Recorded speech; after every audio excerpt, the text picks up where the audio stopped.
મારું નામ કાકલોતર રિતિક છે અને મને 3 દિવસ પહેલા હું અહીંયા આવ્યો હતો ત્યારે મને ખૂબ શરદી હતી અને છીંક આવતી હતી. આજે 3 દિવસ થઈ ગયા છે અને તેમાં ઘણો ઘટાડો થયો છે અને ઘણું રિકવરી આવી છે. એટલે કેટલા ટાઈમથી હતી? ઘણા સમય પહેલા થઈ હતી, લગભગ 5 વર્ષ 5-6 વર્ષ પહેલા. 5-6 વર્ષથી હતી. 5-6 વર્ષથી હતી. એટલે દવા લેતા કે પછી? હા, એમાં એવું હતું કે એમની દવા પણ લેતા અને દવામાંથી તો આટલું બધું વધી જતી શરદી, તો શ્વાસ જેવું તકલીફ થતી હતી અને બેસી નો એક તો આટલું થતું.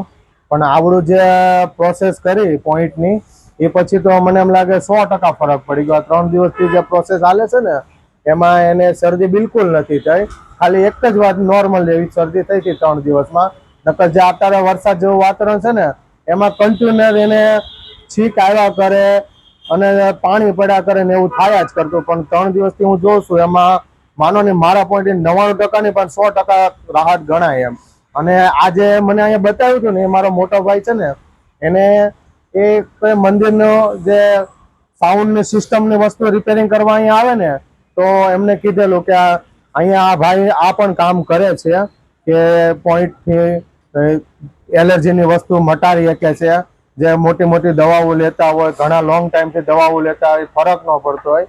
આવું બધું મને મારા ભાઈ વાત કરી. તમે કોઈ કાંઈ નહીં, વેકેશનના ટાઈમમાં જાઓ, છોકરાની સ્કૂલ બંધ હોય ને એટલે જવાય એમ. એટલે હું વેકેશનના ટાઈમે અહીંયા આવ્યો મોટા ભાઈ સાથે અને બધી પ્રોસેસ કરાવી ચાલુ, બરોબર. એટલે મને મેં બધી વાત કરી કે આ રીતના પ્રોબ્લેમ હતી, તો મને કીધું ગેરંટી સાથે મટી જશે. અને મને જોવા પણ મળ્યું છે 3 દિવસમાં 100% રિઝલ્ટ જેવું છે એમ.